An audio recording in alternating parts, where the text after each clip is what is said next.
All right, we're gonna come to order now. This is, the April 28, 2026 meeting of the Bristol Development Review Board.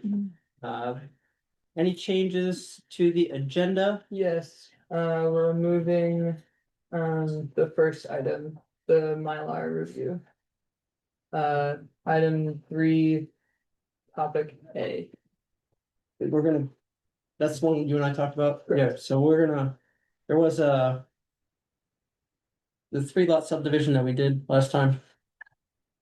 There was a previous subdivision that had different lot numbers, so all the plats that we got had 1, 2, and 3, and it should be 4, 5, and 6. Wrong numbers. So when they're getting resubmitted. Right. So when we get the final Mylar for review, we'll check it out then, and the decision's already out there, and we'll just sync it up then with notation in the minutes with the new lot numbers. Right. Okay. So first up. Oh, and slight typo on my part, the minutes are not April 28th, but April 14th. Because today is the 20th. All right. I don't know how we would go back in time to the future. Okay, so first up is Dave Livingston.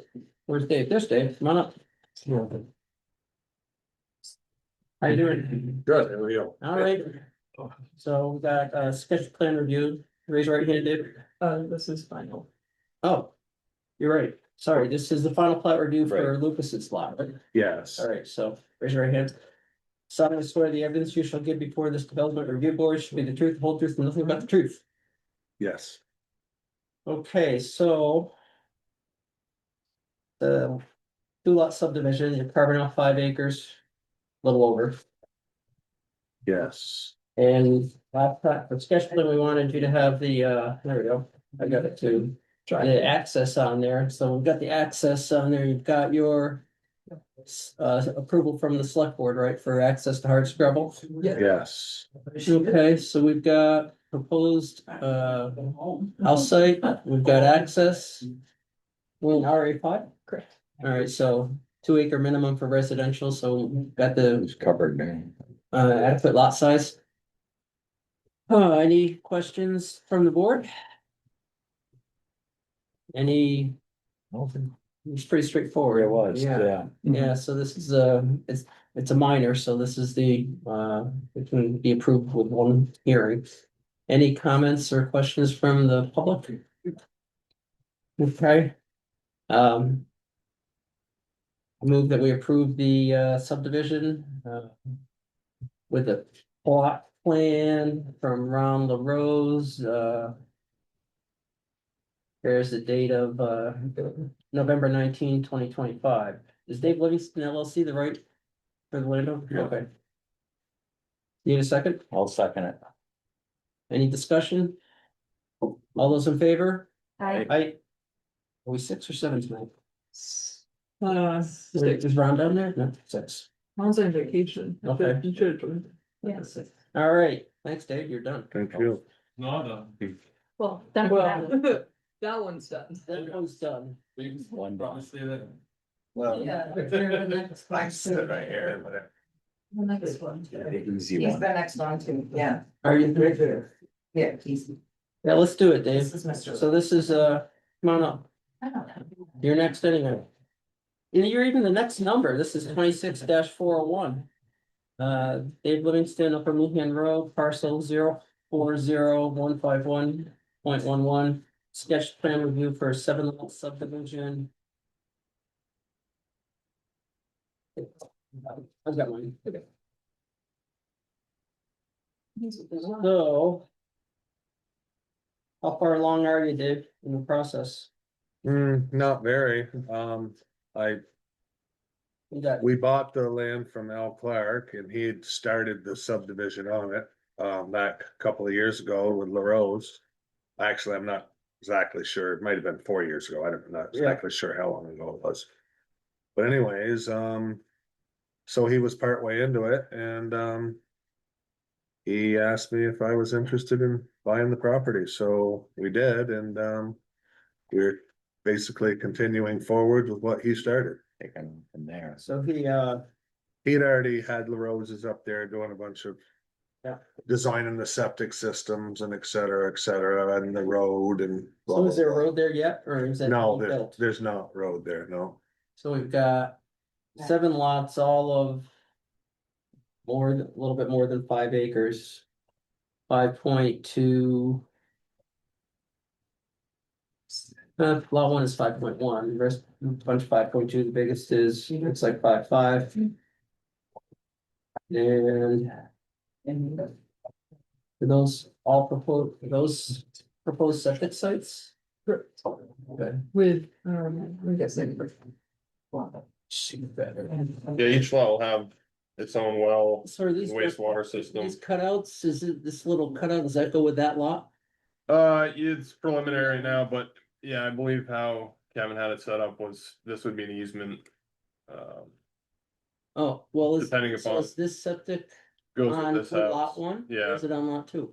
well, it's on lot 2, but it's for lot 1. Okay, but we got a dotted line here, so it That's looks like it's part of lot 1. It's an easement. Oh. Okay, so, So there's not one designed for lot 2 yet? I am not involved in the wastewater side. We're gonna do Yeah. the stormwater permitting. yeah, Get that dialed in, and then either myself or Kevin will do the wastewater. yeah, And I guess we'll just revisit things. I believe he has one to look, for each lot, He does, Yeah, yes. I was, yeah. yeah, Some so of them are just on I other couldn't lots. figure out if Yeah. the dashed line meant that was part of the prop. It's an Is it a easement. boundary line or not? So I it's a- believe that's an easement, Kevin. Yeah. Where's them, can I look at this? Yeah, we can pull the large one out. Yeah, the dashed line just says contour line in the legend, so you're gonna have to clear that out. Yeah, so up here, yeah, that one goes with that one, this one goes with that one goes with that one, and then this one's got, basically this one's got 2 on it. The Yeah. center, Yeah, I see that. and the first one doesn't have one actually on the property, on the Okay. lot. So this is a major because it's got 7 lots, so. That means a minimum of 2 hearings,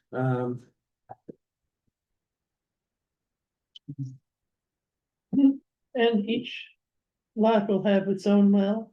Yes, okay. I see those. I think when you do the design, whoever does it. I think it's confusing to have dashed lines for the easement, or well, whatever. You make, Sure, you yeah. make it clear for the boundary lines, and if you wanna.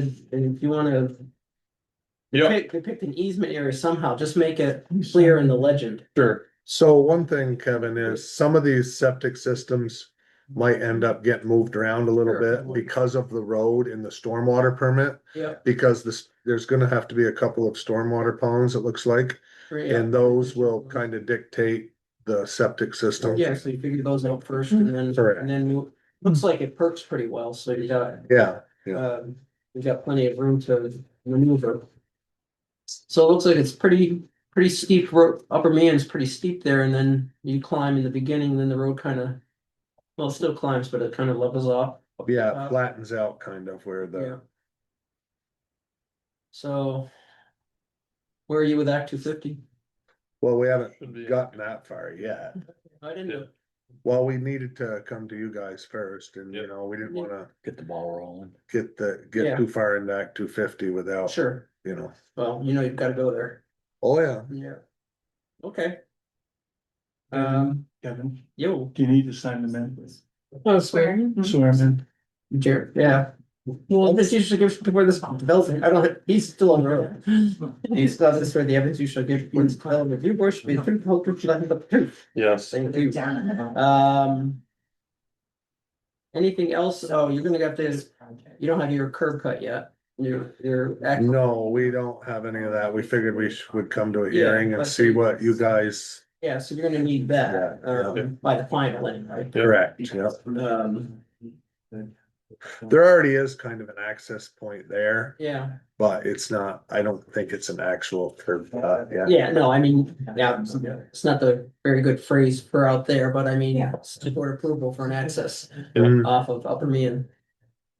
Not different from what you got for Lucas's lot on her scrubble, Yeah, same thing. All right, any other questions for Dave or issues you want to see addressed? Do you wanna do fire access numbers? Yeah, well, yeah, we should give him a heads up on that, that's a good idea. So on roads like this, Yeah. we've been asking requiring the applicant to come in on roads built according to the B-71 hot driveway standard. Yes, But you'll need because it's a long road especially, you'll need a letter of approval from Chief LaRose, okay, okay, the fire department. Sometimes we just had one on a long road where he allowed pull-offs that were more than 40 feet. 40 feet including, not including the taper, so. A fire engine can be to the side. Sometimes it's a turnaround. Big turnaround, so, get together with him on the road and figure out, where he's gonna want turnarounds or pull-offs. Because it's a long road and nobody's gonna be backing a fire truck down it. right. Right. So we should probably get it designed, have him look at it and then make any changes that he Well, feels I necessary. talk to him first and see what he wants, given the Yeah. layout of the road, and Okay. then design it in. We've done it, many times. Sometimes it's just a turnaround. And sometimes, this one we just had over, off a plank. And there were two pull-offs because it was an awfully long road And this one's gonna going be. in, and this. yeah, this would be about 1,700 feet. Yeah, so this is a, Oh, so, see what he wants. And Okay. maybe there's two turnarounds where the fire truck can back in. And another truck can go past. When it's that, it's 40 feet in length, because the longest truck is 38. And, You can also use the driveway, this, emergency pull-off turnaround. yeah, right, and so.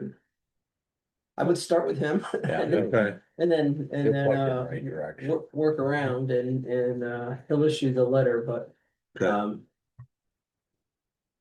Okay. There's a standard in the B regs for, okay, you guys just referenced that. B-71. This will have to be a 2-lane road with the Yeah. number of vehicles on it, or is it? It's the B-70, they usually like the travel way wide enough so two vehicles can pass. So, You know, and how many feet is that? 20?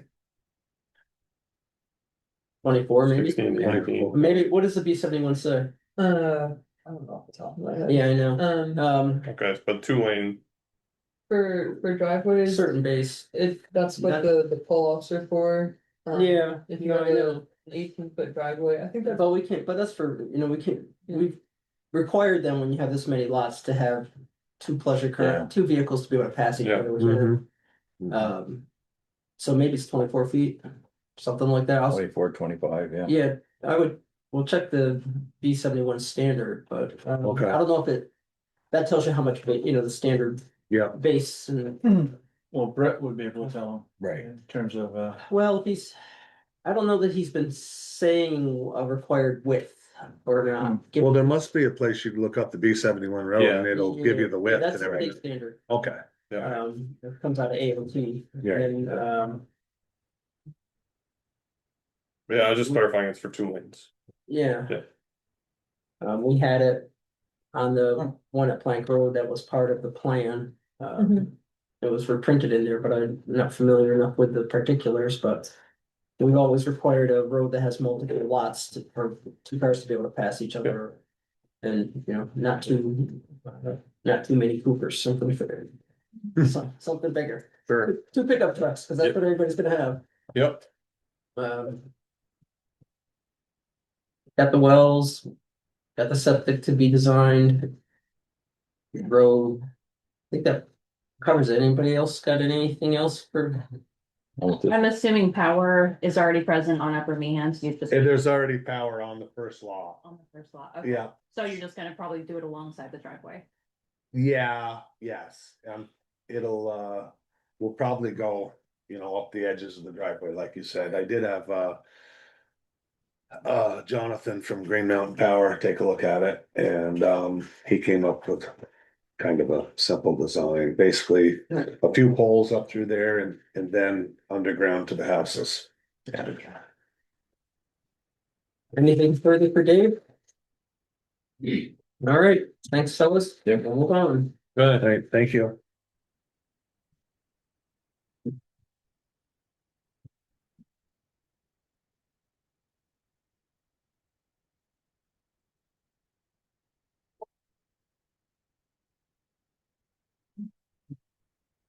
What's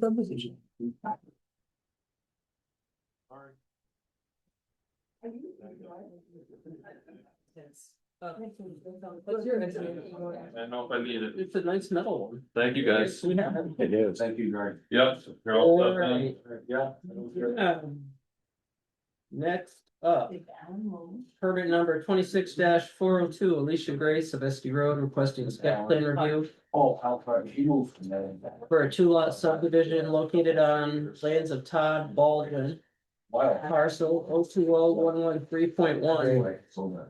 How you doing, Bill? Trying to get a new trailer. Oh.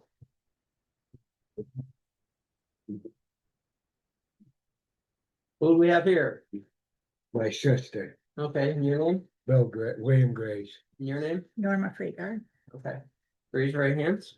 You solemnly swear the evidence you shall give before this development review board should be the truth, the whole truth, and nothing but the truth. Yes, Thank you. So, this is the proposal, right? Correct. Did you confirm whether it's a town road? Yes. It is. It is? That's Okay. it. So I like that. this is we've got a road going down the middle. Well, not quite the middle, but bisecting the property. So since it's a town highway, public highway now, that makes it 2 lots by law. Really subdivided. Okay, I think we had this, you remember with something with that. Randy Russell, Randy Russell's on the 116, the 116, they had land on both sides of the Right, road, yeah. and it turned into, we made it 2 subdivisions, so. Even though our regulations do not define subdivisions, state law is that public highway creates two parcels Separate that. automatically, so you don't need to have a subdivision permit, you have 2 lots, even if it's on. Even if you have, if in one deed, you have lots on both sides of a road, you already have 2 lots. Right. Or, so lots of farms have land on both sides of the road, they don't need to come in for subdivision if they sell part of one off, the highway itself is creates a boundary line. So you don't have to come back and see us. okay. Already set. I know you're sad. Separate. No, we're just trying to get this trailer, Yeah, get no, this you're trailer good. in there. You don't need anything from us as far as subdivision. Okay, thank you so much. It's already subdivided, Thank you. all right? Yeah, but that's. It's That simple. was easy enough. Yeah. Yeah, I like the very We should have. There's no definition of subdivision. That's why. Yeah, I mean, I don't need to make that decision. Going forward, this is not divided. Yeah, we said you need one. What's nice for everything, then, yeah, it comes up, just tell them they need this. It was the town road. Yeah, public highway. Like Bristol much. It was an old town road and it's not. And town maintains that road? But I've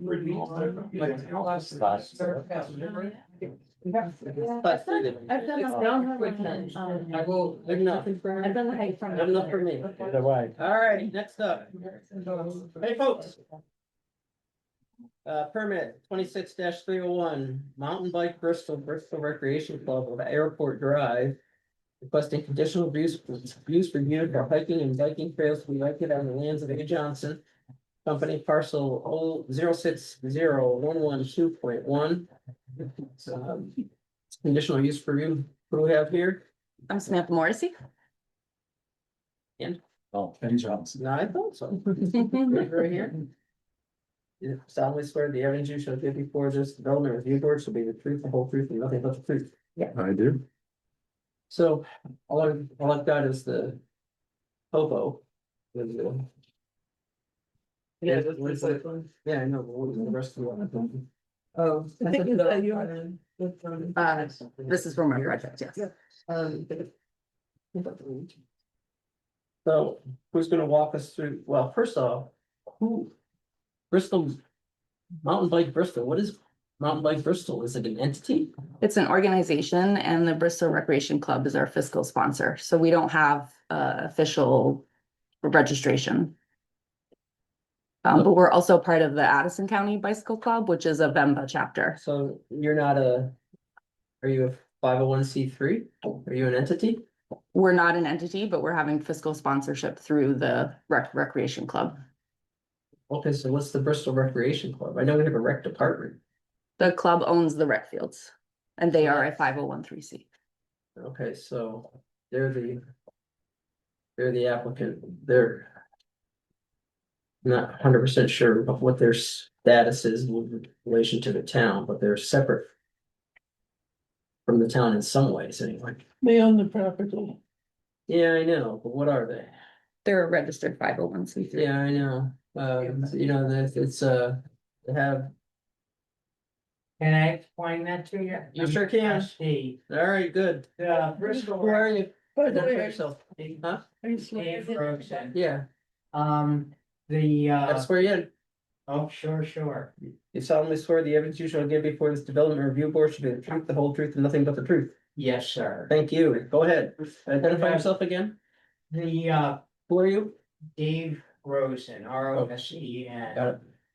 Thanks. And, the Bristol Rec Club were 102 or 103-year-old organization.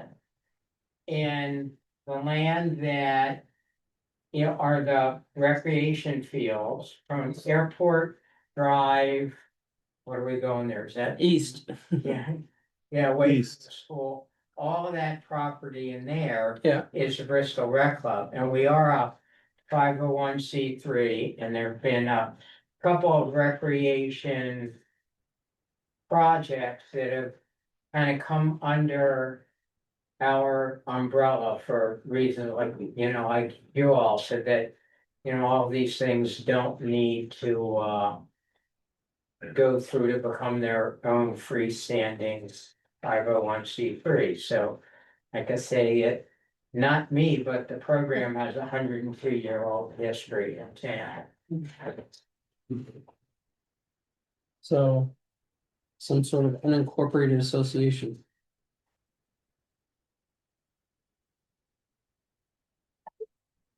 Who's do you have the hard copy?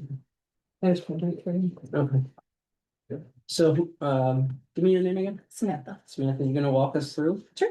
Okay. So we are working with Ken and the A. Johnson Company on the 2,000-acre parcel that they own on the Hogback Mountain. And we are looking to develop a recreational area. It would be multi-use, multi-sport, so it would include hiking trails, mountain biking trails, and then in the winter, there would be Nordic or cross-country skiing as well. There's also traditional land uses that occur on the parcel right now and will continue to occur, and that includes hunting and logging. And then there's a sugaring operation that is also leasing part of the land, which is currently installing lines. So it'll be a multi-use parcel, including recreation and traditional land uses. Currently, you're probably familiar with the Ledges Trail, which is an informal trail which uses existing logging roads. There's quite a bit of traffic on there, so we had a trail counter up, and we measured about 1,000 people a month using that trail. Because it's an informal trail, there's Going up by the no, water tank. yes, Yeah. exactly. Because that's an informal trail, it's not designed for that level of foot traffic that's occurring. So there is currently a lot of degradation and erosion that's happening on that trail. And I believe just last year, the land managers had to remediate some of the damage that has been occurring. And I actually believe just a couple weeks ago, there was a pretty large water event, that occurred. So that was a logging road? Once upon a time? It's a skid road. Yeah, okay. I never knew that. And so part of the goal of the project is to remediate that, so to put in a hiking trail that is designed for hiking and for that level of foot traffic. And then Maintainable. and maintainable, yes. And then part of the project is to introduce mountain biking onto the parcel as well. And there also will be on the, coming in from Tillerman's, my goal is that there Coming in be, from where? from the Tillerman side, from the east side. Oh, okay. There'll be one accessible trail. Probably won't be able to get onto the mountain because it's not really that friendly for relatively flat trail, but I'm hoping at least on that side somewhere, there's a place where someone's in a wheel trail or struggling to get around, they can get out and feel like they got outside somewhere. Mm-hmm. So over the winter, we had, this map is from L&D Trailworks. They are a trail building company. They primarily focus on mountain bike trails. We had them do a terrain assessment on the full 2,000-acre parcel.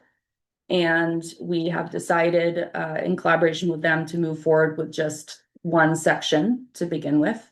Which one's that? So this is the section that is where the current Ledges Trail is and just off of Mountain Terrace. Is that number 4 on your list, or is it number 1? Is it number One, 1? Where's one? okay, one, okay, I've so got 1, 2, 3, 4. let's go down the list in numerical order. So one is the access point across the elementary school. And that's off of Mountain Street. And so what you see there is you see the red line that kind of switchbacks up the mountain. Yeah. That is a conceptual design for the new hiking trail. If you see that little kind of dotted red line that goes over into the waterworks parcel, or the watershed, excuse me, parcel, that's an existing trail that's used by the elementary school, and that's where their outdoor classroom is. So that's just part of the like what is existing infrastructure that's not part of our design. We do not intend to cross onto their parcel. Not this stuff. Yeah, so Red line. The dotted red line. show me, Two dotted show me on this map which one you're talking about This doing is that. first. So all of this dotted red line, What's that? that's existing infrastructure. Yeah, So that's not part of our project. okay, This line yeah. is a conceptual hiking trail. Yeah, that's not, Okay, what's POI? Point of interest? Point of interest, yeah. Okay, It's a little waterfall. okay, So that would be a hiking only trail, that red one. okay. And that would be built by VYCC, Vermont Youth Conservation Corps.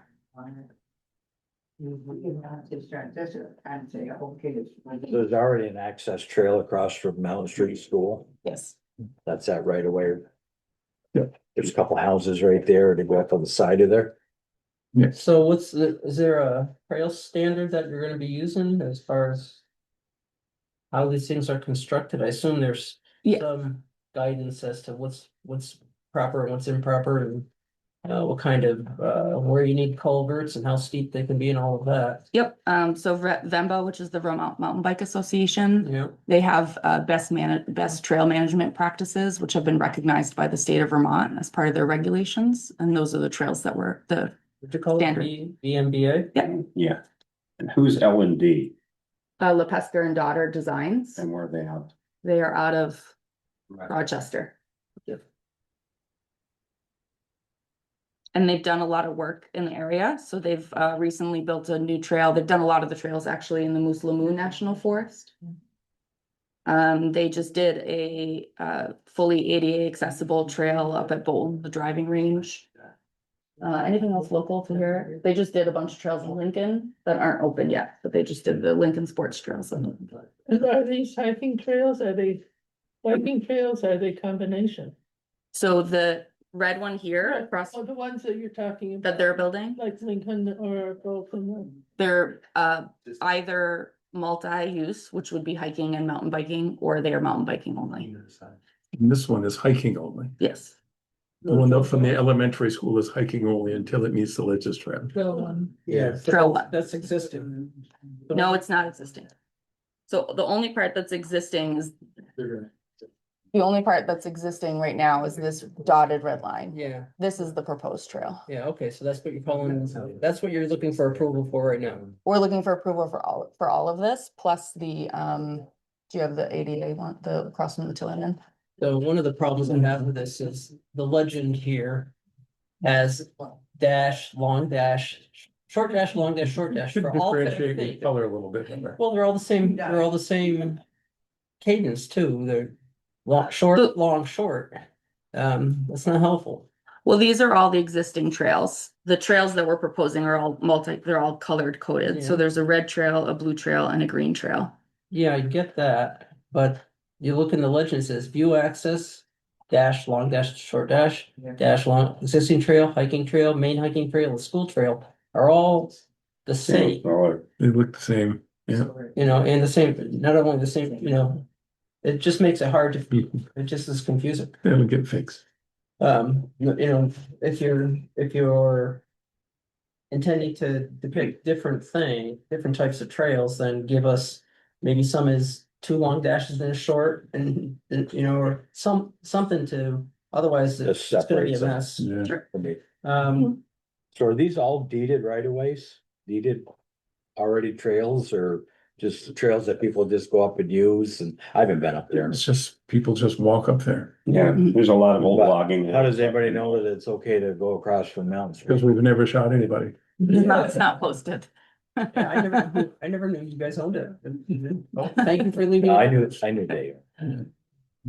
We have a pretty much open borders policy wherever our property is. Right. It's not One posted. thing I did do was I went to a workshop by the Vermont Land Trust over in eastern central Vermont, where they were building a trail on some donated property, and I was incredibly impressed. There was no 8 or 10 foot section of that trail where water wasn't able to run off of it. Yeah, There was no long section or anything. It was so well designed to prevent that's one of the. accumulation of water. They really knew their stuff. But this kind of, will make it more or less cast in stone. I mean, it will be, once it's agreed upon, these trails. It'll be a Will- will manufactured always trail be there. that can be maintained, and if it washes out somewhere, it can be maintained. But they won't go away. You know, how would be there. Well, the plants win every time. We have a 10-year, we're currently negotiating a 10-year. A 10-year lease. The goal would be that this works out well when I die or before that, they'll give the property to the town. And then all the money will have been spent to build the trails already, and you guys just have to maintain. What, I guess, was the trail that you saw that was so well made, was that also made by the same people that are gonna make this the L&D? No, there were other professional trail builders, but I'm pretty sure it's all to the same standard. I just was so impressed that they knew how to handle water, because that's Right, the thing, what's happening to the water. yeah. They were, I live at kind of the base of this and I'm up in, I'm Yeah. mountain biking all up in here and Yeah. hiking and everything up in there. So you're looking at this as a 10-year lease right now. right now, yes. So whatever we're deciding is good for 10 years and then it's done. No. It could be renewed. It's going to be forever if I have anything to say about it. Okay. But that and $7 will get you a cup of coffee, Right. or maybe $10. I don't know. I don't drink coffee. How do Go ahead. how do you segregate? How do you segregate usages? How do you say, okay, There no, has to be a lot of education no, well, I've and a seen lot of signage. A lot of signage and all of that. I see what's happened out by the Virgins watershed. And, you know, they have signage out there and I come from the bicycle world and one of the big things is signage has everywhere that I've seen has been pretty ineffectual. And it's just a question of, you know, who can use it and who has the right to say who can use it. Right. Yeah, I would be afraid of hiking on these trails if I know that a flock of mountain bikers is going to come along even uphill. Because they tend to, my own experience with a shared bicycle path is that the bicyclers tend to be somewhat aggressive, especially if they're in groups. You know, they wonder why these people are walking on their trail, and a lot of that mountain is quite steep. I mean, it's not anything to fool around with, and to leap off the trail when you are when bicycles encounter you, I would be afraid of that, you know. Well, if bicycles are going downhill, that's not a hiking trail, and hiker won't be on that trail. Are you sure? Yes, they should, they Well, shouldn't be. But they will. Teenagers do unusual things, but by and large, if they can read the sign, they'll know what's safe and where the trails are. That's what's the right direction, and it's gonna be, you know, in a sense, a lifetime project, but a learning project where people start to understand, hey, this is how you use this property, and this is the downhill, this is the uphill, and just over time, it becomes kind of. And how do you keep the mountain bikers from going downhill? Yeah, I mean. That was always part of it. I mean, to me, I only go uphill to go downhill. Your Yeah, question. yeah. So I mean, think if you, so the green trail here, I know it's not very easy to see because of the colors, but the green trail that starts at the end of Mountain Terrace. Yeah. You can kind of see it goes to the right, well, the way I'm looking at it, to Yeah. behind the water tower and then up. So this is the proposed multi-use uphill. So it would be available for hiking both uphill and downhill, Mhm. and then only uphill for mountain bikers. So it will be, it is 6 feet, I believe, wide. Less. Less? 4? 6? I can look it up in the proposal. Not designed yet, but probably pinch points no more than 40 inches wide. And then So you have, it would be a hiking you have trail. people hiking up, hiking down, and the bicycles going up, and it's a 4 foot inch. It's going to be cozy. How do they do it at mall? That. I've ridden there Sorry? a lot also. I And don't know. at mall, it's a multi-use trail where, you know, to me, the hard thing is saying, okay, you guys on the mountain bike, you can go uphill Yeah. here. But you can't come down. So what I wanted to point out about this trail is this trail will have a maximum 6% grade Are you going back up. on the green one now? The green one, yeah. Yeah. Thank you for asking. And so as you're climbing that, to come downhill on a mountain bike on that is a very low grade. So that is not a very exciting trail to come down on. But if you're there with a family, it's a great trail to come down on. But mountain bikers are very accustomed to, in this state, understanding that there are directional trails. It's built into the culture, it's built into the guidance that we give, the signage that we give. We make sure there's very appropriate signage. And generally, you know, there's a lot of mountain biking trails in Vermont, and generally we see very few issues on multi-use trails between hikers and mountain bikers. And we do, you know, we've had conversations around the use agreement where if mountain bikers are not respecting the trails, if they're not being respectful and they're going downhill on the trail when they're not supposed to, we have the right to close the trail and to say, you know, people are not using it responsibly, they're not being respectful, and therefore we can't have the trail open. And who is that judging? That is a collaboration between the Yeah. landowner and us. You're right or lose it. Pretty simple. And you said that would be in the 10-year lease agreement? It is in the agreement. Do you have a draft? Sure, I can email it, So if that's okay with you. Mhm. To share the draft. yeah, I mean, we don't need to see numbers and. There's no, I know- yeah, there's I nothing, know you're not. nothing to hide. You're, There's you no know, divorce. you know, you're looking at, I mean, I think we wanna see. What the administration of this would Sure. look like between the landowner and let's see, well, Really hoping to kind of. I know. Yes, I mean, that's something that would be helpful to see. So. How is it? Open to the public? Is there access controlled? Is there staff? Is there any oversight to make sure? Things run smoothly? How's the organization? That's kind of. Yeah, how's it gonna work? Yep, so we are part of It's gonna the, be out there whatever it can. yeah. Be out there, making sure everyone's following the rules. Red side. So the Vermont Mountain Bike Association, the way that they're organized is that they have different chapters across Okay. the state. We are part of the Addison County chapter, which is Yeah. called the ACBC. I'm on the board of ACBC. Tim is the president of the board, Addison County Bicycle Club. Bicycle Club, ACPC. And so our club is, yeah, it's funny that you say that. I'll tell you why later. Our club is responsible for managing the networks within Addison County. So we manage the trails in Middlebury, at Moose Lamou, here in Bristol, over at New Leaf Organic Farms. And the way that our club has organized the trail management is that we have trail bosses designated for each network. And so the network would have a dedicated trail boss, and that person is responsible for monitoring trail use. They're responsible for monitoring any maintenance that is needed, safety. So if there are trees down or after a big weather event, they're responsible for ensuring the trails are clear, and taken care of. And so that's how we manage the regular maintenance and monitoring of the trails. And then that trail boss, they're also on our board, and they're responsible for reporting back to the club But they're regularly. volunteers, the trail bosses, right? They It's don't. all volunteer. Huh? Yeah. Yeah. And Voluntary. Are they there while the trail is open?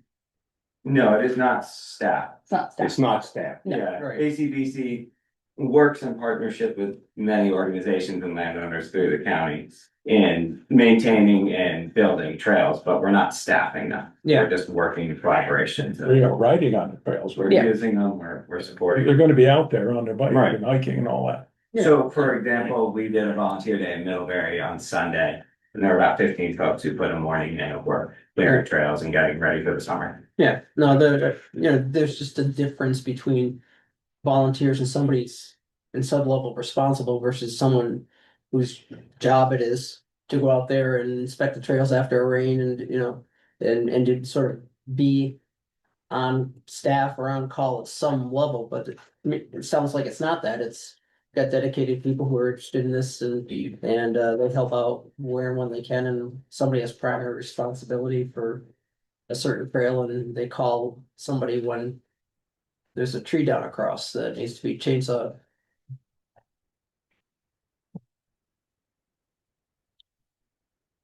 What about parking? So currently the plan is for Jewstown parking. So we will be ensuring there's already signing on Mountain Terrace for no parking, that it's private residents only, Yeah. but we'll be increasing that signage to ensure that people know. Yeah. We'll be communicating on our websites and our trail maps and everywhere that there's information about the trails. There would be signage and information about where to park and, Where will they park? Yeah, that's the plan. to park either in town. Or we are planning to, I haven't gotten approval yet, but we're planning to also speak with the Bristol Rec Club about offering parking on their property. Because the way, admittedly, we don't have great guidance in our ordinance about parking because it's geared to like restaurants and things like that. How many parking spots per seat? East side. Well, that But the way the ordinance is structured, it's not just, hey, park anywhere you want downtown. And if you look at You're supposed this to- image, Yeah. this is the east side, Of- which doesn't help folks on the west side, Yeah. but my goal is at above the black dotted line where our logging road is. Yeah, That's a small grove of red pine, which is of zero value.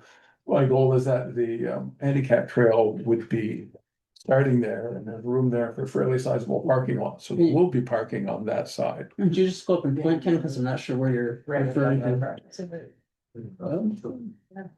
So your family hikers will park over at the Bristol Rec Club and hike across to the. Well, is it? They are currently parking in town and then hiking over. Yeah, so you gotta be able to will and walk another 500 feet to get to the trail, Yeah, right? yeah, yeah, so show me where you were talking about, Ken. Well, that's Tillerman's, right? Yes. Yeah, there's Tillerman's. Yeah. Right across from. Oh, the okay, driveway. okay. Yeah, That's our logging road. okay, I've seen that, yep, So in that piney woods there, Yeah. Mhm. there's room to take out some trees, For the parking lot, haul in a bunch of stone yeah. and make a parking area. Okay, so on the Bristol folks, hey, On the Bristol Village side, it's a problem, and it's always been a problem, and it's Yeah. gonna continue to be a problem. well, no, I mean, the way our bylaws are written, for better or worse, if you're if you don't have on-site parking, you gotta have an adequate off-site parking plan that requires some structure, not just find a spot downtown. I mean, one thing I could, and AZ can help me through that, but. And this elementary school closed, it's not too hard to pull off, but it. No, well, or maybe the school district would, maybe having to say fine, but it needs Do to, they it needs to clo- be. Do they close that gate? Huh? Do they close that? I don't know what they do I don't know, nowadays. I don't know It's either. been it's a long time since our kids were out. Yeah, I know. Anyway, that it needs to, the ordinance requires something formalized. Okay. Not just park downtown. Got it. One thought I had was, well, the school, but that'd be, the school district. The rec club, but that is a ways away, but especially for bikers, that's no big deal. No, it's hikers, you're adding another half a mile. Yeah, no. And again, not for, a single person, but if you're talking about taking your family and you have small kids, Yeah, by the time you get there, it's gonna be like, let's turn around and go back home. yeah, the, Just stop at the creamy. the hard, It's not, but holy hell, well, they'd be happy enough. Yeah, do you have any sense of way of predicting, however loosely, what the usage is gonna be? What do, I know there are people hike the ledges, I've done that several times. Sometimes you see a bunch of people, sometimes you don't. I don't think I've ever seen a biker on the ledge. yeah, but I've ridden, like I said, I've ridden up there a lot, and I know other people that have ridden up there a lot too. So He must what, been going too fast for Kevin to see. what's the usage? What do you think the usage is going to be? Cause that has Well, they said they monitored and it was what, 1,000 a thousand month? people on that Hikers, trail. yeah. On the hikers, yeah, Yeah. for the hiking trail, yeah. Yeah. Yeah, So is there any way to, what are you predicting? so right now we have trails over at New Leaf Organic Farms, which is Mhm. just over the border in Moncton. I think it's technically Bristol or Moncton. Right on the wrist. Yeah, it's right on the line. And there is probably on the weekend, max 3 cars there of mountain bikers at a time. During the week, maybe 1 or 2 people a day Yeah. kind of thing. Would you say that's a fair estimate? Unless there's an event You or never see some, more than 3 or 4 cars in the lot, and that's Yeah. a busy day out there. I mean, I know there are signs on Mount Terrace and, and I've seen them ignored sometimes, so one thing we have to think about is, the people over in that area who might bear the burden, and if there's a dedicated spot. yeah, absolutely. Close enough, that's gonna be helpful. And one of the benefits that we were thinking about, to your point about walking, parking and then having to walk to the hiking trail, is that right now, the hiking point is the end of Mountain Terrace, and people have to walk from wherever they park down Yeah. Mountain Terrace to get to Right. that. So we're shifting, that will continue to be a multi-use trail, so hikers will still continue to be able to use it. They will. But we will try to, we'll encourage people to use the hiking trail at Mountain Street, which does not require them to go down Mountain Terrace. And then bikers who are more likely willing to go further because they're on bikes would be the ones using that entrance mainly. So we were thinking that would help deter parking there. But I completely understand and agree that we need a better parking plan. That's fair. I'll be That's honest, hard, I aren't they? walk by bushes and drool every time, there's that open yard there, but that's. Yeah. Do you need any state permits? This isn't impervious area, but it's also really steep and you're cutting trails and you're channeling a lot of water. And so is there some other regulatory body that you need to be getting blessed by? Not to my knowledge, no. Not unless we trigger Act 250, right? Correct. Well, And it's still gonna be logged, just like it always has been. yeah, but these are all new switchbacks that are gonna be put in. Right.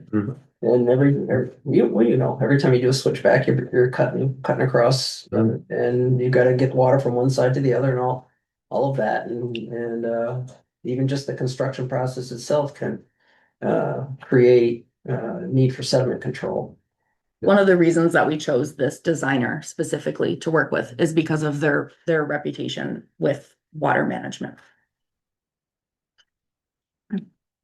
I know that you don't know anything about them, so that doesn't No. hold my word, but that is one of the reasons why we. Yeah, no, I just, I know stormwater's out there, but this isn't impervious, I wouldn't think that they would consider this impervious area, impervious surface even, but they do, I don't know. Or They the do. DNR. It does drain extraordinarily well. That's one of the reasons Yeah, I it's so valuable to us, is that Yeah, we can sink a logger there in the spring, yeah. being careful, and Yeah. it can function, which is, you don't Yeah. have many places where a logger can do that and make a little Right, extra right, money. right. Yeah, cause you throw down gravel for a driveway, even it doesn't seem like it's impervious, the state says it is, and that, Right. and that triggers, it's over an acre, I think, and that triggers state stormwater. I can double check with the trail builders. They have a lot of experience, so I'm sure, and then I can check with Vemba as well. None of them have mentioned any. I think we're gonna have you check with the stormwater folks, and Was show them your proposal and get a letter that says, they'll give you a no jurisdiction letter. Who we have that one up on Meehan Road? Yeah, Or that long driveway, Rennet Carter? yeah, they got a Rennet, letter, they got a yeah. letter where they said, nope, we're no stormwater jurisdiction. What else You're is- you're probably, yeah, but I don't know what regulatory program, at least I know stormwater's out there. And whether or not they consider how you're building a trail impervious or not, I don't know, but, the biggest potential impact to deal with, it seems like, is runoff. And, they're the folks that's in their wheelhouse, so if they say, you don't have to come to us, that provides a lot of clarity. On the other hand, they actually are staffed and have the expertise to deal with that sort of thing. We don't. We haven't had anything like this before, so any sort of support guidance would be helpful to us. So has the state been involved with any sort of regulation of any of the other mountain biking trails that have been built around the state? Yes, so once the distance or the disturbance of the trails reaches Act 250, then it's required to get an Act 250 permit. And this is not going to? No, it is not. And another question I have is liability. Do you have any liability? Yes, so under the Vermont state regulations, there is quite a robust set of regulations around recreation on private property that protects the landowner. And so if there is any, unless the landowner is being completely negligent and, causing damage to happen, the liability relies solely on the recreator. And that's a case, there've been several cases that have shown the robustness of those standards. Which is fine for the landowner, but. In addition to that, If you get hurt. yeah. That's another question I have. Has anybody contacted emergency services? Because I know I live next door to what used to be the fire station, and I remember them going on about Bartlett's Falls and how Mhm. every year they take somebody off Bristol Cliffs who got stuck up there and how much it costs them to do all of that. Mhm. And like I said, having ridden up there a lot, I know the steepness, and I've fallen up there 2 or 3 times. Luckily, I didn't get hurt. And people I was with fell, and people are gonna fall.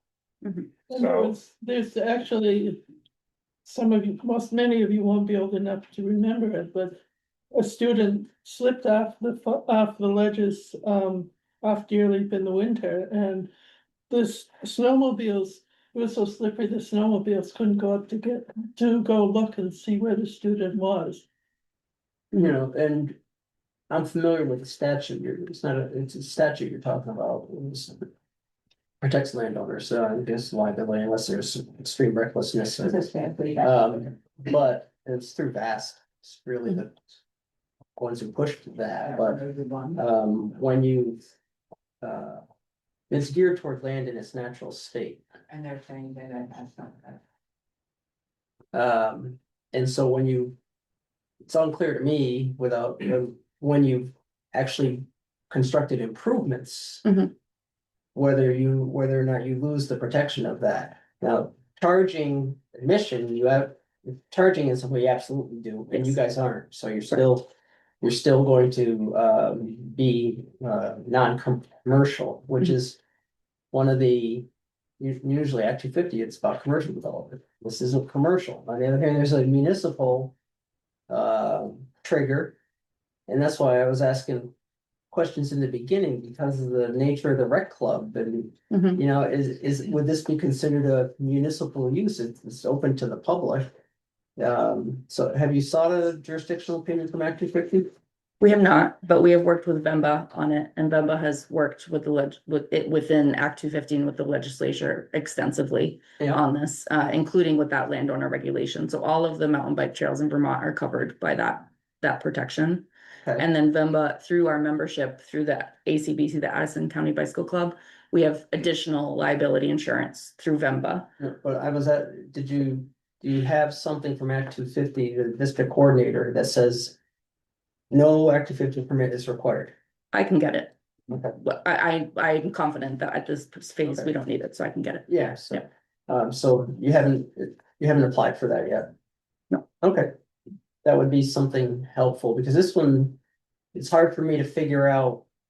It's big enough, where, if it trips Act 250 or not, it's on a big piece of land. What does trip Act 250? Well, it's just. There are specific things. Yeah, there are specific regulations for trails, so it's 10 miles of. trails? It's, It has to do with this disturbed Disturbing. acreage, so they Yeah. break it down depending on trail type because of width. So if you do a really wide trail, it's gonna be fewer miles. Correct. So I'll try and find what that is. So is your plan developed enough to figure out whether or not you get under the threshold for Act 250 for trails or not? Yeah. All right, then you can apply for and get the jurisdictional opinion based on the submission that Act 250 is not triggered. Is this to be done in phases? Yeah, so right now, what our focus is this, in order to develop more trails on the parcel, that remains an option. But we need more design and terrain assessment to do that. So But all of this is one go. this is, yes, yeah. So it's not like first we're doing the hiking trail, then we're doing this trail. It all depends on fundraising, but yes, all, in theory, all in one go. Which trail is first? The hiking trail Well, from the elementary school. from the elementary Okay. school, yes, thank you. And then And then the multi-use uphill, so the green trail 2. And then the downhill 4. 2 and 3, I guess I'm considering them as one trail, because one's a traverse, but yeah, so the green trail would be 2. And then the third priority would be 4. And then the same with the across from the Tillermans, the ADA, so we've applied with the Vermont Trail Works and Greenways and Trail Council. They have a grant to help develop design ADA trails, so we'll be working with them to design that, and again, fundraising. As soon as we have the funds, we'll move ahead. Which trail would be ADA accessible? The one, the Tillerman, so you're familiar with the Robert? Yeah, over on the other side. Yeah. You're gonna make the parking. You're familiar with the Robert Frost trails in Ripton, Mhm. so that's the inspiration for it. Yep. Yeah. Okay. Well, the boardwalk goes out into the swamp. I just think that's incredible. Yeah, no, yeah, it's quite nice. Really. and that one in Middlebury on the outskirts of Middlebury too. They have the same type of trail right there. It's very nice and it's out into a swamp and around the swamp also. Mighty impressive work. Any other questions from the board? So you're saying hiking and bikes, I mean, you have any trouble with electric bikes? Are you allowing electric bikes on this? Well, for now, my opinion is nothing motorized. Horses? No, You have a motorized horse? You ought to see it. It's a Mustang. no, Well, I say Because there was a time, when this was all approved one other time in this town, and that was one of the big sticking points was. no horses. Who We would, gets to say what is allowed on the land? Right. Yeah. And if it's an open trail, it's not really an open trail. Because people are saying you can't use it, you can't use it. well, it would not be, the trails would not be built ecologically to withstand horses or motorized vehicles. So the trails would not. But you must have e-bikes on your other trails, I mean. So trails, e-bikes are trail specific. So for example, if they're not allowed in the national forest, so on the Muslimoof trails, you're not supposed to ride them. Do people ride them? Of course they do. They do. but you're not supposed to. And again, that's what I'm saying, as if you go out to the Virgins watershed, you can see whatever motorized they're doing, what they've done to the trees around there. Is when you ride back in there are the places where the guys have just done donuts around the trees. And there are signs that say no motorized vehicles, but that hasn't stopped anybody from riding in there. So for these trails, I know this is not a very robust argument, but these will cost a substantial amount of money to build and volunteer hours to maintain. And if somebody is riding a motorized vehicle and ruining them, we will have a strong motivation to get them to stop because they'll be ruining our trails and our significant investment. Yeah, and you'll find out about it after it's done. Financial vandalism. Yeah, but And not do the. Trail cams. But who polices that? We took a dirt bike up there. And what happens if you do catch somebody out there on a motorized, what are you gonna do? Are you gonna call the police Take them to court, for trespassing? costing us money, Yeah, repairs, costs $5,000 to repair that. Cough it up. yeah, I don't know that it's that easy, but. Especially if it's a Nothing. kid. Trail cams are quite wonderful. Yeah, that's true. No, court fees still add up. So I wasn't clear on your answer. Do you have liability insurance or not? Not for, only for the landowner. So it's ride at your own risk. And all of the Vermont bike trails are. The landowners have their own insurance or they don't, but so the organization though is not insuring this operation. No, Okay. but that is the case with all of the mountain bike trails in Vermont.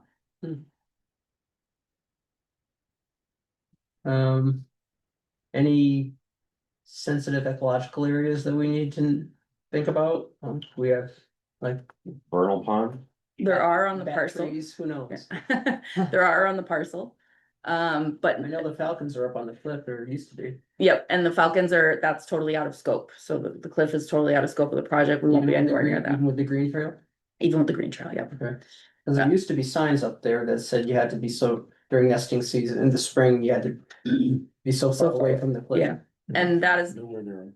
yeah, it's nowhere near them. And then that signage, we can reinforce that signage, because I think it hasn't, what I heard, I haven't been up there in a while, but what I heard is that it's kind of hasn't been kind of And refreshed in a while. do you know where on this map, the vernal pond, vernal pool, if the correct thing is, it was that's always been above the ledges is on this map? So I looked at the A&R Atlas. I plan to do more work on it, but there are, in this initial phase, there are no vernal pools and there are no water, Well, there is. no one. wetlands, There is one up there, not on A&R, not in this. but in reality there are. I've been up to it many times above the ledges. And so part of the, earlier we mentioned that Vermont mountain biking has best management practices for trail building. So that is addressed in those, and I'm happy to get you a copy and share that. But building for sensitive ecological features is included in that guidance. And we would not disturb a vernal pool if it was there.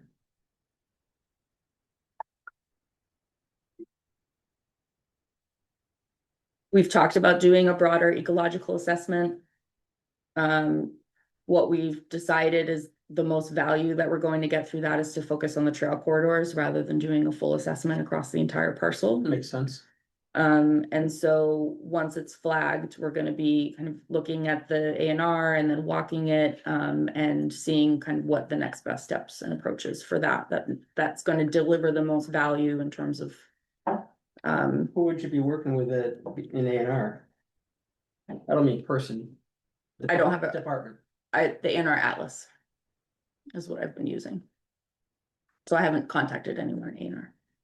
I've been using the online I'm not atlas. sure, off the top of my head, I'm not sure what branch within A&R would handle, that sort of thing. If it's a wastewater permit, I know who it is. I think there'd be a couple. Division of Environmental Conservation. Yeah, but that's big. I know, but I think it's in land and then, I can help with you. There's probably a couple different people, I would assume, based on Yes. like there's So probably, there's, Size of the organization. yeah. yeah, and it's very jurisdictional. So, you know, everybody's got their turf. Yeah. I'm not sure what piece of turf you're in, to have that, assessment for the actual trails. And I don't, maybe they're just looking at habitat. Mhm. Or are they looking at how the trails are constructed as well? I don't know. They would look at habitat as well as wet vernal pools. Yeah, well, that's a habitat. Yeah. Well, we only, Watershed. has anybody hiked, I mean, we used to do every springtime hike from Mountain Street to the Tilland to St. Mary's, and that's when you're finding the pools and Mhm. things like that, when you just go out and go. I mean, it was like an all-day ordeal, Yeah. but The walk. it's a walk, yeah. Through the We river. explored that as part of the project, like being able to connect the Rocky Dale side of town to downtown, and the trail builders said it's not impossible, but Yeah. maybe not phase one. But I just meant as far as finding out what's up there. Yeah, so we'll definitely, the trails are, we're working to flag the trails right now. Once they're flagged, we'll have, this is a conceptual map, so once they're flagged, we'll have the actual map, and we can ask the trail builders to mark those things on there. I get that it's in part funding dependent, but Mhm. you're phasing, but do you have any sense that? Say you had enough money for the first trail and the second trail, Mhm. what would the phase, right now, what would the phasing look like? Would Mhm. you be? Building the first hiking trail? And how long would that take? And then what would it take to build the second one? Would you be doing it simultaneously? Yeah. I sent, my sense is this is really labor intensive. Mhm, You're it using is, a lot yeah. of volunteer work. Well, once the trails are flagged, we'll have a better sense of what can be accomplished through volunteers versus what we'll need to have professional trail builders do. Because the professional trail builders are rather expensive, as you can imagine. Yeah. So right now for the hiking only trail, we're working with VYCC, the Vermont Youth Conservation Corps. I anticipate that we can probably have that trail done by the end of the summer. Okay. Never crossed those things. Yeah, I don't know that, don't Yeah. quote me, but I'm just trying to get a sense. Yeah, of get a sense. phasing. There's so much that. Yeah. And this isn't a criticism of observation, there's a lot of unknowns here. Mhm. Unknowns of how it's gonna actually work, what the intensity of use is gonna be, you know. And we may take a phasing approach. Sure. To see, you know, when the first trail's up and Well, it running looks and see how that's working. There may be things we learn Mhm. that are shortcomings that before the second trail is built, we'd want to address, so. Sure. Um, So I think that the hiking trail main priority, and I think we could get a lot of that done by the end of the summer. okay, The second priority, the uphill trail, I think we could get a good amount done by the end of the summer. That would be L&D. So we would have two separate trail builders working on those trails, so they would be able to work simultaneously. And I think that if we had the funds, we're quite a ways away from having the funds, but if we had the funds, I think that we could get a lot of that in this summer as well. So who is gonna work with the Youth Conservation Corps, you know, for them to do your best practice with trail building? So they have trail builders on staff, and then they work with the youth teams, they bring them in, but we're working with professional trail builders. There, Bill Anderson is our contact. He's on staff for VYCC, he's a professional trail builder, and then he'll work with the youth crew for the summer, yeah. So it would make sense to do what you said, start with trails 1 and 2, Mhm, but then trail 2 is the green trail, correct? correct. So it would be an up and down for mountain bikes during your first year. Then No, how we are they wouldn't. gonna get back down? We wouldn't allow mountain biking on it until there's a full loop. So it'd just be. a So it would be hiking only Hiking trail. your Sure. first year. Yeah, do you agree with that, Tim? I think that's a That's reasonable, reasonable right? approach Yeah. here. I mean, we can't have them coming down. We don't want to take that section away from the community because it is a very valued area.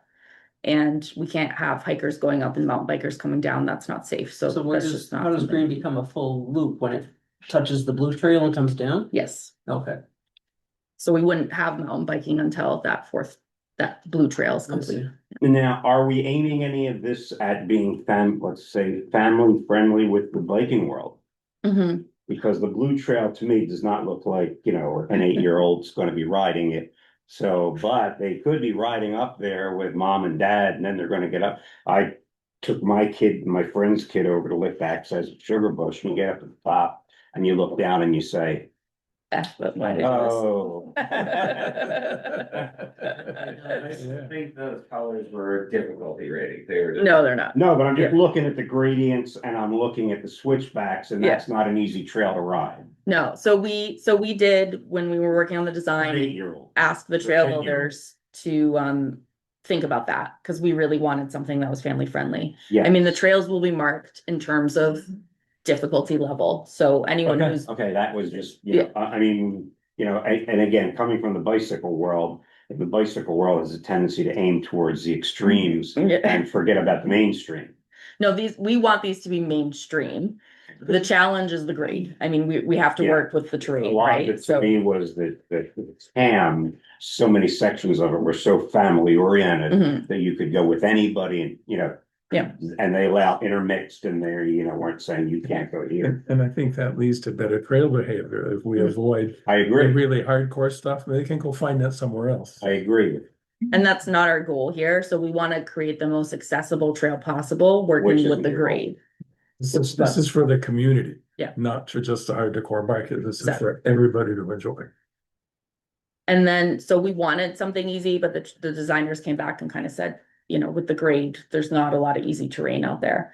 But one of the things that we're considering is that if we do have these trails machine built rather than volunteer built, which is more expensive, they'll be more robust ecologically, so they'll be more resilient against water and rain. And they will be more accessible because they will be smoother, they'll be a little bit wider. And they'll be a little bit more approachable. There'll still be the grade that we have to manage. But like the uphill trail is a 6% grade, which is very easy. And then the downhill trail, they have a 7.9% grade, which is actually not. That's not the Yeah. Yeah, because I've worked with the guys up that did the Craftsbury trails and sold them equipment and stuff like that, Mhm. that they were using for their trail building. Any other questions from the board before we hear from the public? No, not all. Did you get a sign in from everybody? I did. Okay, where did it go? We're gonna open it up to public questions, comments. I'm gonna ask you to tell us who you are and where you live. So we can figure out if you're an interested person or not, under the statute, but, all right, so, give me a show of hands, who wants to speak, ask questions, 1, 2, 3, 4, 5, what time we got? It's 8:17. Okay, so it's not that many, it's like 6 maybe? Yeah, I think there's 5 people with their hands up. Can you raise your hands again? We 1, just 2, started. 3. There's 5, okay. Oh, sorry, I didn't see you. Okay. All right, so, who's got questions that? And you have question, what's your question? And who are you? I'm Virginia Bukowski, I live on Piece Street. Okay, I have 2 questions. The first question is, for those of us who don't have a map. On the multi-use trail that goes up. At what point does the bike trail down meet, where does it end up? Where do they meet? Yeah. So the trail up, and I apologize, the bridge is not very easy. So I see this is the trail up, and then this is the trail down. Here is the existing ledges viewpoint, and this is the existing ledges trail. Okay, so the blue comes down. It's very near. Do they end and start at the same point then? Yeah. And what about, wait, right there? That's the mountain terrace access point. Oh, so it's at that gate then. Okay, thank you. You're welcome. And my second question is, if I heard correctly in the beginning, there was a comment that, if everything goes well and maybe in 10 years, this property would then be, I don't know, deeded over to the town? Yeah. Did I understand that? So then, at that point, how does the town intend to handle the insurance and the policing of the trails? Who knows? The town would have to accept it first. Right. Right. But if there's a permit, permit doesn't go away. The goal would be to have everything built, but I talked to the select board about it a year or so ago, and they talked about other towns that have received a piece of property. And they don't know what to do with it and don't wanna spend money developing it, but to have a piece available to them that's already developed and ready to go, they just need to maintain No, I it. understand. It's a much more attractive prospect, so that's my goal. Yeah. The town, And what the town does with that, well, the That's town's, their business. the town's covered by town's insurance, it's not real. It walks like a duck, sounds like a duck, it sounds like a duck. It's a VLC, it's a duck, but Vermont law is VLCT, Vermont League of Cities and Towns provides full coverage. By statute, it says it's not insurance, but it is insurance. It says that because you insure, then you waive sovereign immunity. And so the state legislatures preserve sovereign immunity for the town. So the league coverage provides liability insurance, but maintains sovereign immunity for the town. So that sounds black and white. It ain't so black and white. But that's how it works. The towns can have private insurance if they want. Some cities, municipalities and towns do. Most towns in Vermont have the insurance through the league because it's cheaper, and that's what Bristol does. Okay, and my other concern is the policing of it, because I know that our parents believe he feels like he's in a bind trying to lease areas outside of the village itself. Hmm. So, I don't think Bruce is gonna be patrolling. well, you know, Yeah. I'm gonna ask. You gotta have beyond but. Well, I mean, he's not allowed. There's They've been partying on the lynches as long as I know. yeah, there's a 1,000 people a month, you say, going up there as it is, so. One thing we don't know is how much will this increase usage, it'll put Right. usage in a different place, but I have no feel for. I'll write to Vimba and see if they have any, There's some guidance. yeah, just based on their Any other experience. questions? Sean? I have a question. I hear a lot about hiking and biking, but I have yet to hear anything about sportsmen hunting and things like that. I've done miles of hunting in that area. And now I feel like I can't go up there because you don't know who's up there hiking and biking. And not only that, you're pushing the wild game away from that area. Would you plan to continue to allow hunting? Yeah, So to there's what no- extent? I'm not gonna go up there hunting ever again, as long as I know there's a trail there that there could be kids on or anything else. I think right now the trails are restricted to a pretty limited aspect, like it's a 2,000 acre parcel and we're looking probably at, 10% of that. It's pretty limited right now.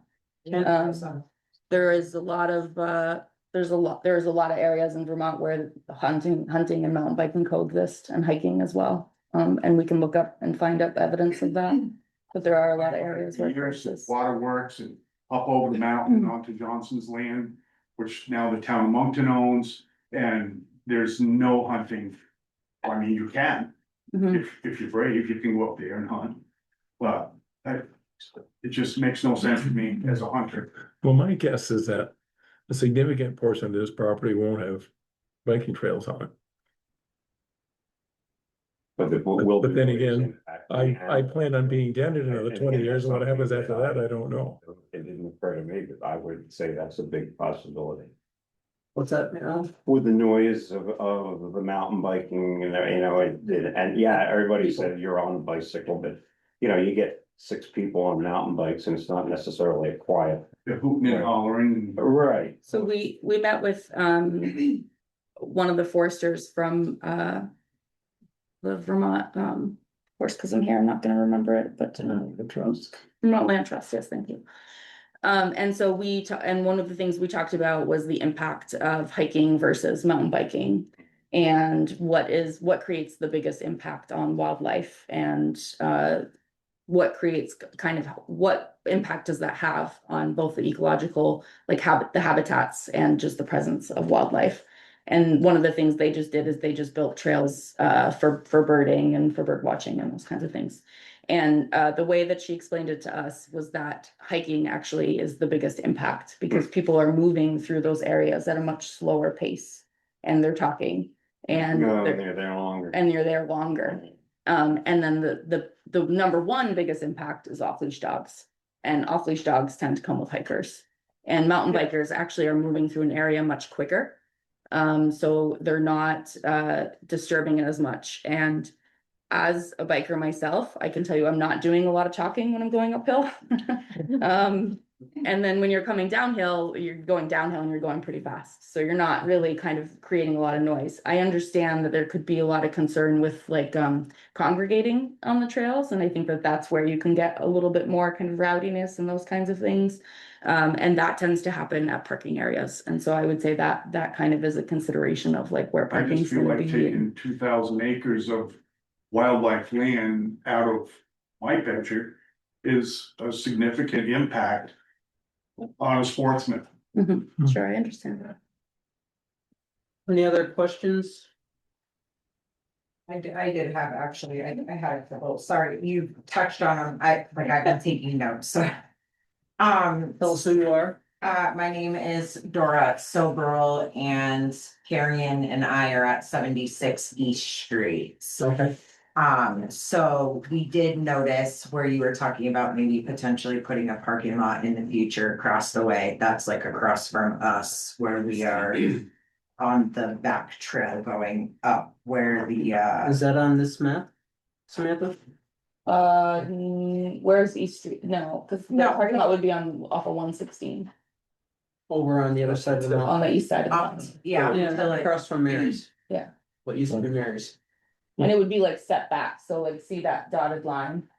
yeah. So that's the logging road, and Ken was proposing kind of like at the tree line there, like right. So that's in between both of the, so where that space is, right? There's the two, it's like blocked off, so like you can't drive up there, right? That's where the gates are. Is You're it- talking in between the two gates.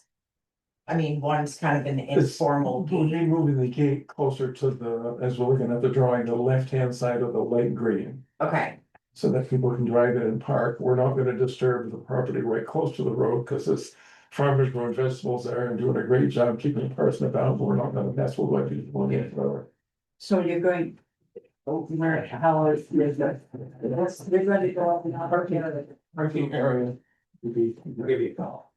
And hopefully the accessible trail will be here. Okay, Can you draw the parking area again? Dudes, look, Probably somewhere like this. yeah.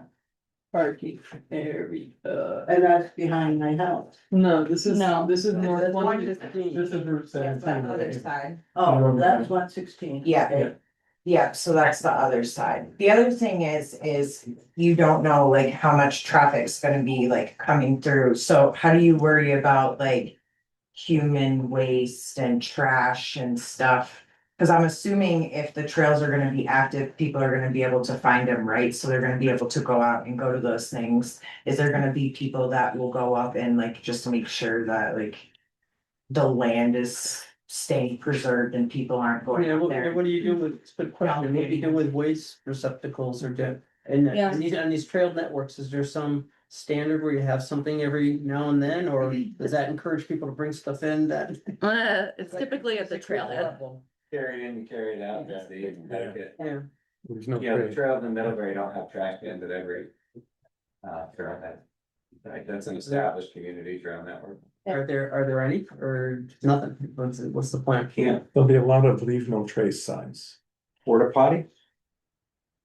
Nothing. I don't think so. Small or anything like that. Yeah, that's fair. Some trailheads certainly do have porta potties. Just one. Yeah. Some do, and I think it's something potentially to consider as part of a parking design, but I think as Tim said, you know, the general approach is pack in, pack out. Okay. Respect the land. There's a lot of, there's a ton, and I'm happy to bring examples, but there is a really strong culture and community in mountain biking in Vermont about respecting landowners, because I think something crazy, like over 80% of mountain biking trails are on private land in Vermont. And so if bikers want to continue to use it, they have to be respectful, and that's kind of part of the culture. The Heinsberg Town Forest, I think it's closed.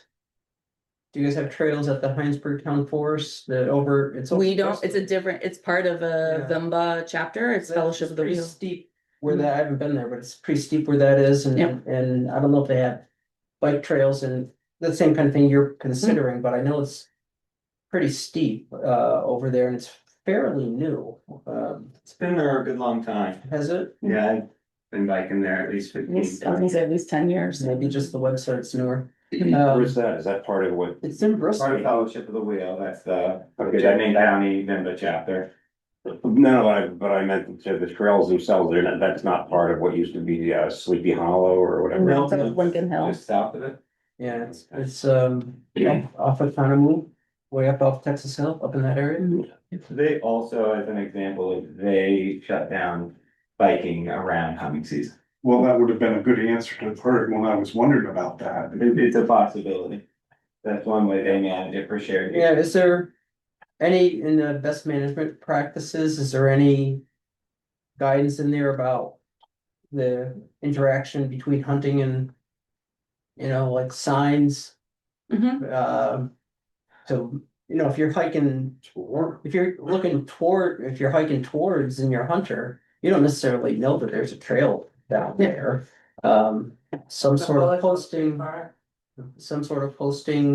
don't know what's done in other places. Is there a standard on that, or at least guidance? So there is, and within the community, there's a large amount of awareness around it. And what we'll see in the fall is that either networks will close, or they'll advise riders to wear orange. And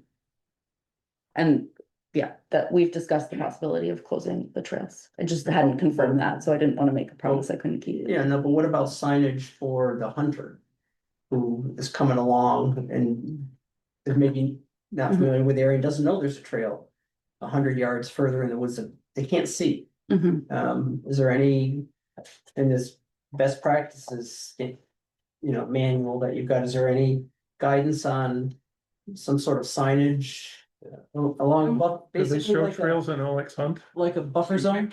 Do they show trails on that app, OX Hunt? Or If they've been there sometime, yes. Yeah, because that's a great app. If we could get the Yeah, I trail have. shown on the. You could probably upload a GIS file to that app of your trails. OX Hunt. Yeah. So the best management practices are more about trail building. Yeah, no, I. Yeah, that, but wondered I if there can- was anything of any Yeah. sort of suggestions or best practice on in the field warnings to hunters that might not know that there's a trail, or might not have a cell phone, or they don't have enough bars there, so they don't know. Yeah, Yeah. I can check with them on. Signage at the access point showing where all the trails are and help the hunters understand kind of where they're at. Yeah, I'm thinking about more out in the field though, like just so like if you're. They come in posting from a land, different then, area. Something that, anyways, I don't have anything in mind. I just wondered if we're not the first people to ever have thought about it, so I wondered what there's been some guidance developed. There's room there to make it work for everybody. I think. Yeah. So Just one more, Slim Pickens, and I was close to your first hiking trail, and I'm wondering how you handle the dog situation on the trail. Are the dogs leashed supposedly? I mean, I know things aren't always followed, but is the rule that leash the dogs? We haven't talked about it yet, but I would say that's best practice, I would say. I mean, we have our own animals, or the animals we like to see, Sure. like everybody else, we live in a nice place where we see all the animals, and I think. It'd be really great to have leashed animals, because they can be dangerous when they start running around. Yeah, and I think that if you're gonna have multi-use and you're gonna have people hiking with dogs and then bikes, it's the best practice to have them leashed, yeah, and it's good feedback. Pretty much a leash law anyways, don't they? yeah. Yeah. So, Yeah, Yeah, it's ignored. a lot. Yeah. Yeah, but you should be careful about But that. there is a leash law in Bristol. I understand. Yeah. It's the same scenario as somebody goes up with an e-bike. I mean, it's. But it can be. But a sign can deter people, like you Right. might, you Right, know. you could, one could help. Yeah, If you could try. Keep the animals on a leash. Yeah. Who else? Randy, Hi, Randy. and I live in Rocky Hill. Yep. 681. I'm concerned about the wildlife activity and what you're gonna do about that. I talked to the district supervisor, the Act 250 guy, Josh Benner. And he recommended that you apply for a jurisdictional opinion. Because, for instance, if you are talking about the Tillerman access there and you're going through a class 2 wetland and you're not aware of that, then you can do some things that you might be penalized for. I'm assuming that that's gonna be a tricky thing to accomplish for the trail there. There's gonna be a long, extensive regulatory process. I have no idea, but I think you need to be aware of these things, before you build something that Of course. you're gonna have a problem with. So that's the first step, is the jurisdictional opinion, as I understand it, and then an Act 250 review may or may not happen based on that. Mhm. The second thing I wanted to say was, you were talking about refreshing the peregrine signs up there. And it's been the consideration of the peregrine biologist and myself and some others. The signs that they use are kind of attractive. They have pictures of flying peregrines there. And it's our opinion that it's more of an attraction, and it will, keep some people out, but others will think, this is really cool, I'm just gonna go up there and check it out. And they don't realize that just checking it out doesn't mean not throwing stones and harassing them. It means that by their presence, it brings the birds off the nest. Yeah. And then there are ravens, and they're waiting for that opportunity, and it has happened up there, I've seen it. Yeah. With the raven leading with a peregrine chick, because they were distracted by people up there, which the people didn't have any idea that they were doing this. So they're doing no signage at all now? Is that They're kind just of- not, Yeah, Just not a right there. by the attractive wildlife ledges sign. where Yeah, sorry. probably the largest access point for the very top is that west side, so not a sign there, but there is one at the top that says, don't go onto this table rock cliff, and then there's one at the bottom of the talus, that says, don't go up there, but very little traffic goes through there. It's mostly from ledges. The next thing I wanted to say was, I was looking for the different perspectives on the hikers versus the mountain bikers. And you had a stat that said that the hikers are causing more damage than the mountain bikers. I think if you cherry pick all the articles that are out there, you can find an article or a defense of both sides of that. In fact, one thing that I read said that, well, when the bikes go through and they're talking about the non-motorized bikes, they're going about 12 miles an hour. If it's an e-bike, it might be doing 20 miles an hour on a flat, but they act like a plow going through the wildlife, the insects, the snakes, the birds, the nesting birds. So that's a consideration. And another thing that I just ran into the other day was that the Addison County Regional Planning Commission has maps on different kinds of wildlife activity. And this one right here, if you want to look at it, has a map of the wildlife corridors. Really, and a big one goes right through where you want to do your more hiking trails, maybe not the first round, but maybe the second and third. And that's something I think that you need to consider. And the fourth thing, the last thing, is looking at mountain bike trails here and there. I didn't know that there were 4 on the other side of the mountain. There's waste. There's 1,000 acres of moose mountain bike trails. There's 2 or 3 in Middlebury. There's the New Leaf Organics, 100 acres, 4 miles from here. And the Natural Turnpike is all open to mountain bikes.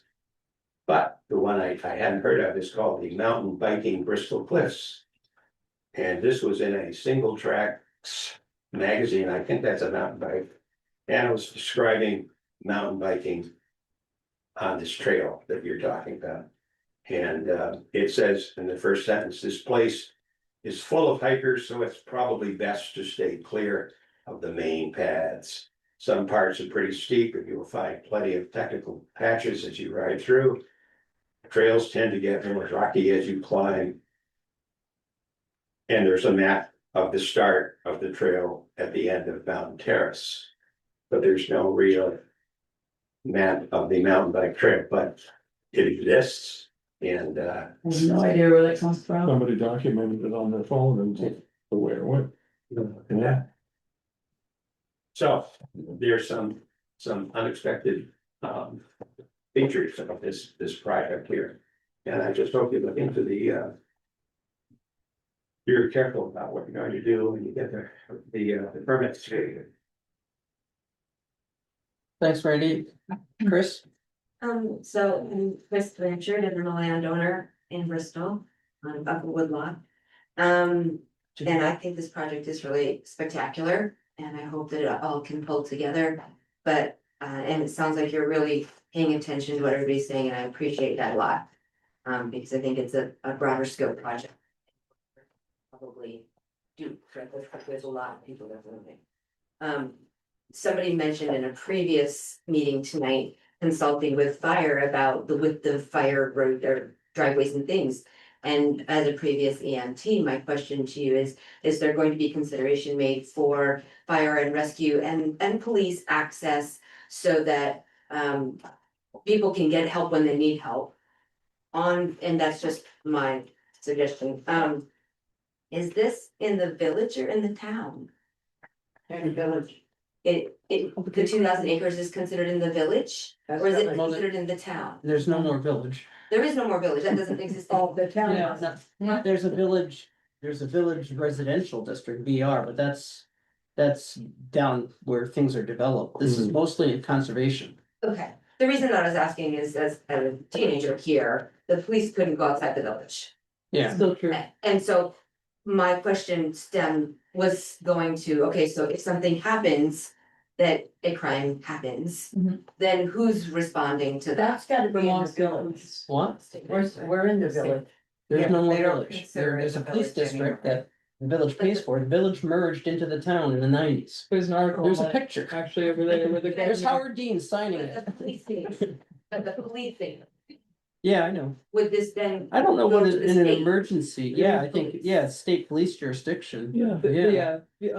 Vermont State Police covers outside the district unless it's either New Haven or some other districts, but for the most part, outside of the police district, which is The former the village. former village district, it's Vermont State Police.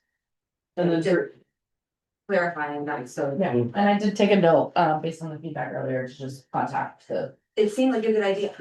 And then, the last piece that I had a question about is, we all know that there's people that know about this trail now. And it's got a little bit, what exists now has some public knowledge. How will how will it be publicized? And what is that going to bring into the town? And have you thought about, I know you touched on parking, and I think there's a big concern there because Bristol is a big parking. Here for a lot of things, but that's not one. But how is it going to be publicized so that people do come to use this delightful space that you're making? And then how is that influx of people gonna be handled for bathrooms in town and the parking and all of the other parts, I guess?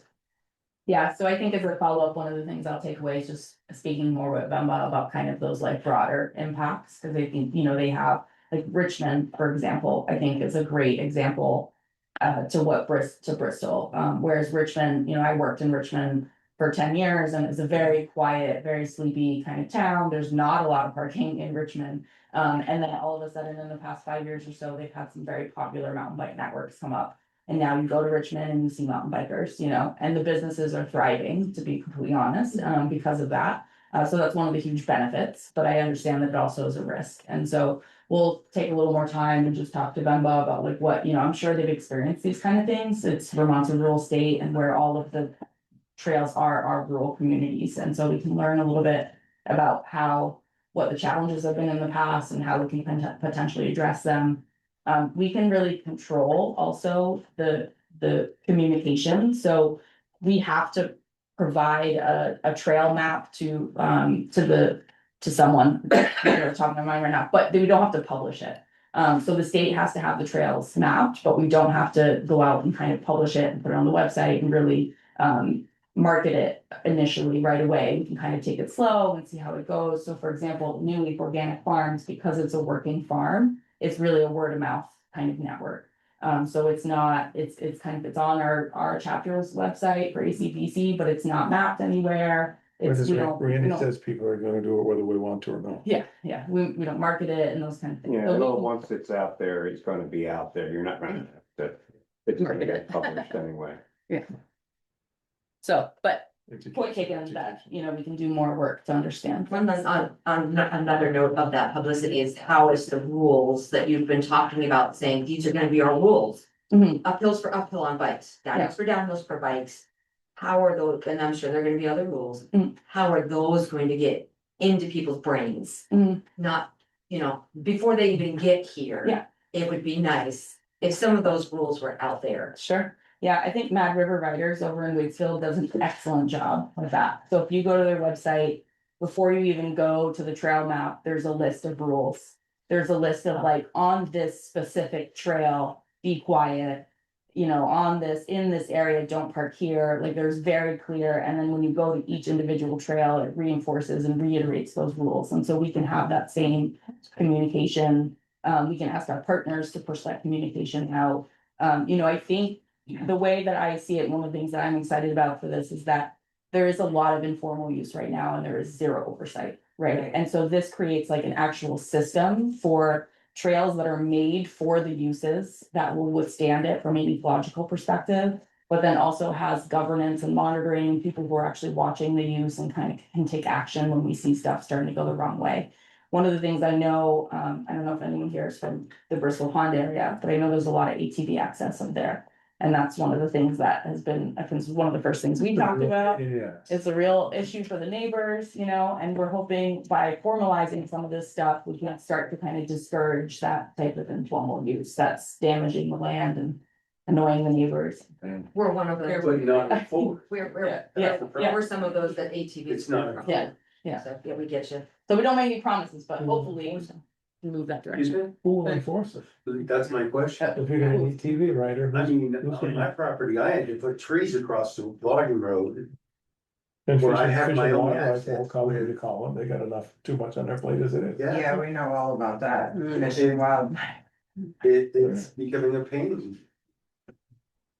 I mean, but cameramen, I got pictures of ATVs coming down to my lawn and you're like, oh, I guess I can't go this way.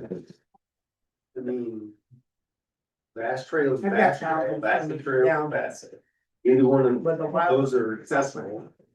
right now, Mm. by what you're doing up there now.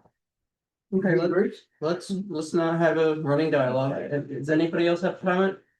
Yes, ma'am. Who are you? Jackie PP on Rocky Dale Road, is all this trail gonna be on Johnson's land only? Correct. What about the fire road, Which fire road? the one on Rocky Dale Road? Fire road. Yeah. Rocky- The fire access road, you mean? Yeah, that's to go up to their land. Because that fire road crosses my land. Skid Road behind But the, just west of Prairie Rock, right? Across the street or where? yeah, I think the one What's she talking about? behind the old girls' nest. Yeah, Behind Squirrel's Nest. What used to be Squirrel's Nest. what's close, but they use There's a it. restaurant. I've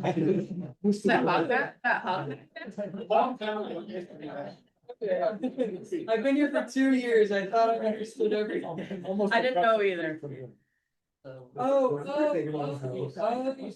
Obviously. Got it, Yeah. got it. Okay. Oh. I'm there, I'm oh, there. Okay. I'm there. Do you know what she's talking about, Ken? Is there a road there, fire road? by Squirrel Nest? It's logging, but I think it's small enough now because they use it for the fire, What, the fire the part, jeeps or whatever go up in there. That's like, I wasn't aware. you mean if there's a brush fire, that's how they get in? Forever. Yeah, for fire and the Rescue. flogger. Then ended up there, cause my cousin had to go up through there and the Jeep died, quit, broke down, so I had to walk it up and then bring the person down. Mhm. Oh, I think I see the remnants. Wow. The short answer is that we would not be crossing the property. Good, because I would be sitting up there. Something on my hip. We'll include you, I already. we'll include I you as had- part of our I had- enforcement. The mother land, first people who were riding it, I got hold of them, I said, I was catch that horse on there and ain't walking back off. No, we would not access your land. And you're gonna put, are you gonna put up signs? Down drainage? Land? Currently, the trails are nowhere near that. Can you zoom out on that? Currently, the trails are nowhere near that, your property. So this is your property. Here, Yeah. the trails are gonna be over here. Yeah. Right. Does that, Okay. yeah, so your property goes, Earl wanna post something. Okay, any other questions or comments? Do I ask another You question? sure can. I guess an overarching question that I would have is why? Why? This is not Why? available. Great question. Yeah. Because if you're saying that at New Leaf Farms, that New Leaf Organic on a good Saturday, they're getting 3 to 6 cars, it doesn't seem like they're overwhelmed. Mhm.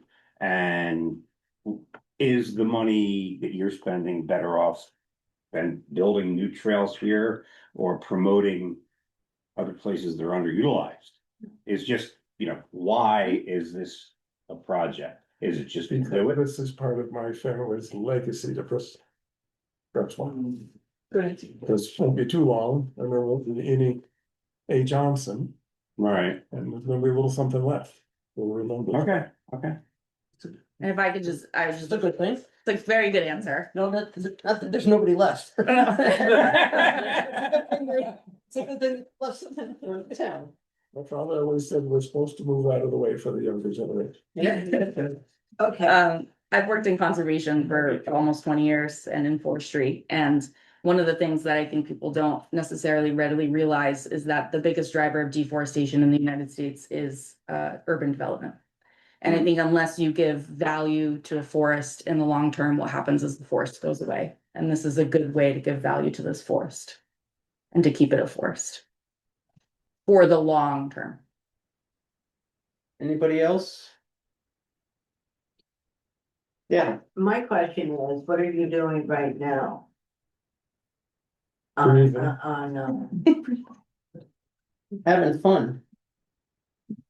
With camera. Missing the. You're talking, so we're at 76. Coming up The the, Audrey, so she's worried about what's happening at the very top of her Mountain property terrace. line. Yeah, yeah, cause it's all well, open right now. the equipment did, They Oh, brought a it lot of today. that, Yeah, yeah, like we always do, what you always do? like we always do. Logging. We're logging. Right, but you're having equipment going back and forth. More frequently than you did in the past. We are logging a little more aggressively. Because the mountain biking and hiking trails aren't gonna be as tolerant of logging traffic. So we figured we'd go ahead and log, and then once we've done that, we aren't Get it gonna out have of to the go way back now. for what, 15 So you're years? not starting the pathways right now, No, not at all. we're doing our forestry work, so Okay, that we don't have to go back in for 30, 50 years and. No offense, but Just most clearing everyone out in this room would sections. be dead before something has to be logged in there again. oh, okay. Trying to get ahead of it, so that, hey, we're Well, not, we're not I'm gonna just- have to go over there for 50 years, go ahead and build a bike trail. I just have a whole bunch of critters coming down into my yard. Beavers. So good or bad? Well, I mean, the animals aren't the bad thing. It's just we noticed the migration of like foxes are starting to come down since we saw the activity. And that's her concern. No, I mean, they go to the river Yeah. across the road, down from the mountain. Yeah. And I'm trying to figure out why the beaver would like to go coming from the mountain across the road. It's a great question, your chicken. Seems mighty ambitious on these. Yeah. Who knows? Any other questions? Well, have you done an environmental study over? Not yet. Plans? We're looking at No, doing they're an working on it environmental right now. study on where the areas where the trails are gonna go. Yes. Not And yet. so where does this thing on tier 1, A? Oh, you're talking about Act 181? And Yes. Yeah. 2 and 3. Where the 4 people are working on it, on how they're gonna divvy up the state of Vermont. And how does your plan fit into that?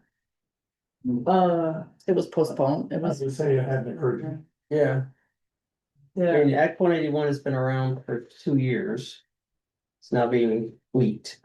No, cause they're. And postpone, Huh? And and they're postpone. Yeah. They postponed it, what? the act, they're revisiting. No, I'm We not can talk talking about that. that, I'm not talking about 181, What are you talking I'm about? talking about the tiers. 1, 2, 3. and 3, Yeah. that's part of 181. and they haven't finished it, nothing has been concise. Right, they finished tiers 1A and 1B. Tier 2 is Act 250 the same, nothing changes with Act 250 rules. I didn't think they were done, had completed it. she's So- gonna go through and she's gonna go through the proper channels and speak to the correct people about the 250 act and getting Yeah, all we're of that gonna- information, we're gonna- and then they'll come back to the What we're table. doing right now is normal logging activity. Yeah, Well, yeah, That's what it. you're doing is normal, okay, because your forefathers, okay, the Drakes, okay, they were doing, what you call it, things that were natural. Like raising lambs, okay, sheep, okay, My ancestors were poor chicken farmers, yes. well, no, but that was. I'm a poor chicken farmer too, it's all right. So when it was the Drake, because I have the original Drake house. All right, so let's stay And on so track. they were doing some song. We don't track. But, okay. Any other questions? Okay, we're gonna, Samantha, we've got a bunch of. Follow-ups. Follow-ups, so one of the things we have to, I wanna They're give, good questions. I wanna give you enough time, we have to continue to a date certain. Yep. And so we've got a lot of flexibility there, it's Okay. better to have a date for far enough out that you will likely have what you need. Uh-huh. And there's no, whether we need another hearing or more than one, it depends on putting more meat on the bones, Mm-hmm. so to speak. What makes sense? You gotta get a jurisdictional opinion, from stormwater and from Act 250. Can I clarify that? Do you Sure. need a jurisdictional opinion or a letter from the regional, like, if we got a letter from the regional coordinator that said we don't need a jurisdictional opinion, would you find that sufficient or no? No, Maybe. maybe we're getting trapped in the nomenclature. The Okay. jurisdictional opinion is a. Whether we need it or not. Formal ruling from the district coordinator, whether Act 250 applies and you need to apply for a permit. Or it doesn't, that's what the jurisdictional opinion is, it's a letter, Okay, but the district coordinator is making the call. okay. But it's like, you want the formal letter, not just like, because I know there's like a permit navigator you can go to and stuff. Yeah, we're not doing. And you don't want that. You know, if you get the jurisdictional opinion. You can rely on it. Yeah. The informal, like, I'll send you an email, you know. Those things happen, but that's not what you want, that's not what we want. Okay. So I don't know how long that's gonna take, and stormwater, I think we're gonna want the ecological survey. I'm gonna ask you in the interim you wanna get various things to AZ, I know we want the lease, I know we want the best trail construction practices that you talked about, because there's some standard in there that's gonna be part of the trail construction. Mhm. It is not legend. Yeah, so what makes sense for a target date that we can put on the record now for you to come back? And frankly, what, if we pick a date and the things that haven't come together, yet, we can convene and bump it out again. We have to convene, but, Mhm. so that's not the end of the world, but we don't wanna say, a month from now. Mhm. And we know that's not gonna, you're not gonna have things, and then we have to just meet to continue. We don't wanna have to do that. Yeah, I mean, the only thing that I'm not sure how long will take is the jurisdictional opinion. That's tougher to navigate. Um, I could throw out a couple dates for y'all, if Yeah. you'd like. sure. All right. Well, they gotta get an ecological survey too, hmm, and, all right. and something from stormwater. It'd be great if stormwater says we don't fit. They don't say, and maybe they will on trails, but impervious surface is so easily triggered, Mhm. you know. Mhm. But if others have been over this hurdle, maybe that's a really quick turnaround. So we got June 9th. June 23rd, Let's do June 23rd. June 23rd, 2 months. And that, and if does that sound okay with you, Samantha? You've got. Yeah, it's my wedding anniversary, but. Oh, that's so- You could decorate. No, that's fine. I don't really want to push till July because that, if we're- Easy to make something. Yeah. Throw something- some balloons or something. Yeah. Hey, I can dabble with some cake decorating. You guys have been doing that. Yeah. That's, One year. the next one after that. Okay, so it's visit with me. No. Celebrate together.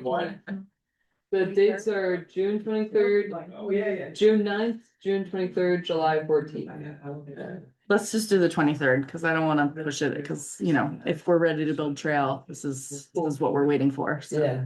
Well, And also, I could, well, it's a date certain. yeah, it's a date certain, and if you don't have what you need. Then I can come and tell you I don't have what I You need. don't have to come. Oh, You can just, if you inform AZ, we'll convene and we'll bump out. right. And you can be enjoying your anniversary someplace nice. Or couldn't she just say July 9th? Maybe, I'm away. Hello, folks, I'm sorry, can we keep the noise down? Yeah. So, all right, so we'll continue this to June 23rd, you said? Yeah. June 23rd, and AZ will work with you to, and I'll give my notes to AZ for things to gather. I think we've talked about a lot of them. Yep. Yeah, I took notes too on what we need. And in the interim, you can get some sense from the ecological survey. I have no idea how long that's gonna take, but we're plowing new ground here on this, so we're gonna try and does have impacts, and we're gonna try and do it right. And hopefully there are state actors out there with expertise that can help us, because. Yeah, people have done it before. Yeah. And there probably are. They've had to go through all of this too. Yeah, I think the It's first thing not- we'll do is we'll just talk to Vimba and get Yeah, their. it's not like their- virgin territory that you're This is going. the first time you guys have done this either. So. Yeah, I mean, it's the first time we've gone through this process and established a new trail. Yeah. Network. And the topography here is, it's different than the trail around Middlebury or something, and that has its own challenges, so whatever help we can get, we're gonna want, so we can do our job. Okay. Fair enough. Fair enough, yeah. Okay, that everything except for the minutes? All right, last and least. We've got the minutes of the 20. Or April 14th. April 14th. So we have a. Yes. The minutes of April 14th. Dan wasn't here. We got this. Yeah, we're still. Oh, hey, let's put it in session. Thank you. Thanks, folks. All right, No, that's fine. hi Carol. You got. I nominate Carol for an honorary member to review the minutes. Oh, Carol. No, Oh my god, a celebrity. Really, a zone, a DRB emeritus. Yeah. We'll wait till everybody cleans out here.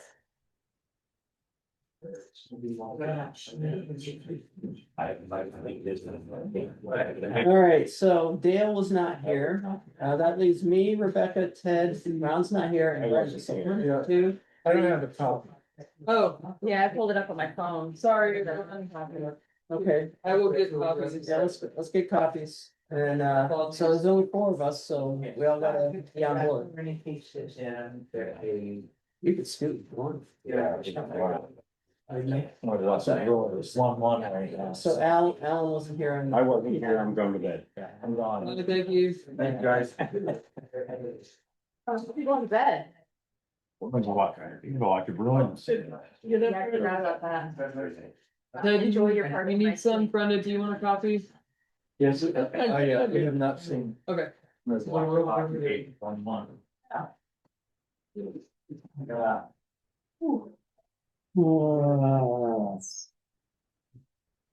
No.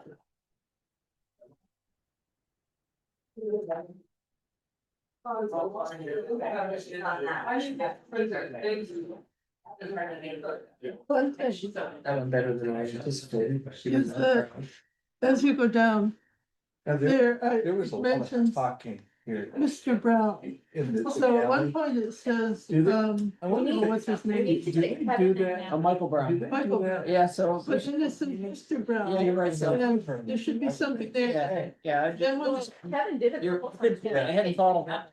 Yeah. and then when, and then It's just like. maybe one here and then one. Gavel and smack. Is that no? Get too loud. Yeah, no, I just put my. Oh, they shouldn't be talking at all. Yeah, No, they and shouldn't be. perhaps down a bit further when you get onto another. Part of it was some people being hard of hearing, I think. Where are you making changes? Putting my name in, because there's Michael Brown and, you know, too many Mr. Brown. Oh, So yeah. at the end, just put Kevin Brown, the last two. First time I read it, I said, Yeah. Mr. Brown, what is he doing? Yeah. Um, And Mike had left. Mr. Brown. Yeah, it's, so all the one, they're all on the Bunny's Pond one, but just switch, just put Kevin in there. For anything that All has the a misters.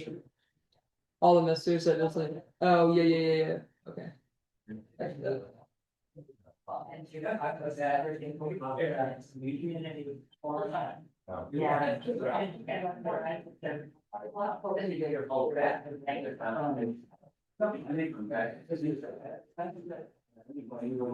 And then I have one more thing. What else? What else? There's a whole list of things, objections I had to the sign. Yeah, You left off one of the, I thought was most important, which was that,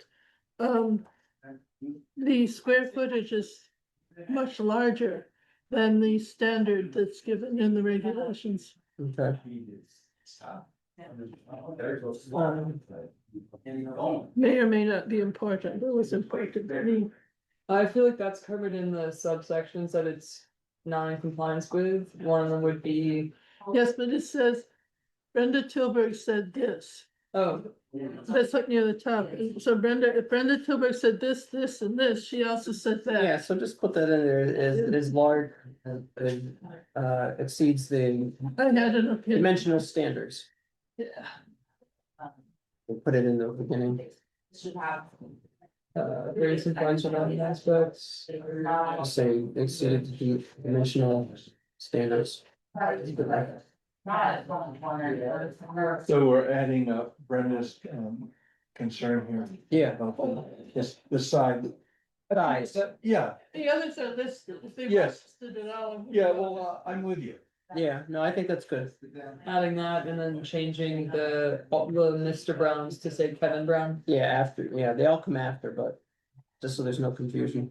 Heard that. Oh, yeah, I didn't even realize we both have the same lesson. Any, Yeah, so adding that, I'm good with the rest of Yeah, see. I don't see anything in front of it. Outside, you can like. Has Nita blessed it yet or not? The funk thing? Oh, not yet. Not yet. I'm drafting the decision, I will email tomorrow. So Brenda, it took you a while to join the Front Porch Forum. Oh, I had belonged to it. But it had, up near the top of it, there was a little thing that on the first page that always said unsubscribe. And I hit it by accident one night. And it took a while before I Okay. got the other thing sorted out. Oh, okay. Did you get through it, Rebecca? Yeah, I think we're good. Okay. I was just double checking.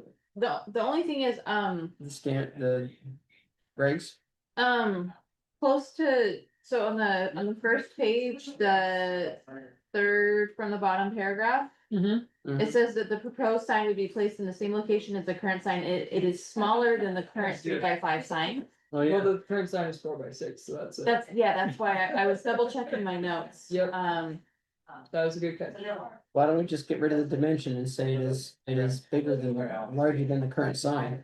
It's And then it is significantly smaller than the current sign, if you look at square footage, but honestly, the way that it's made looks bigger, but yeah.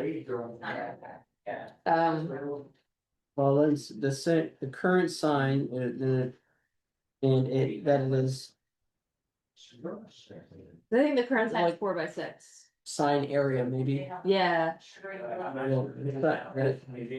The current, let's see. And then It's smaller than has. it has, The sign area. Cause there's full You've got sign these area. posts and, it's 2 words, sign area.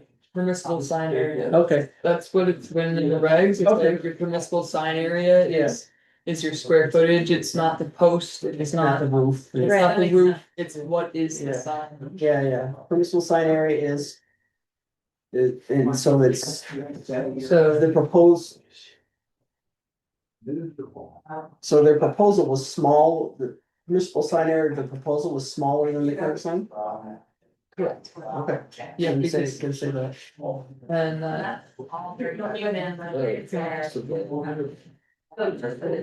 What, the kids are still having fun out there, it's like, The party.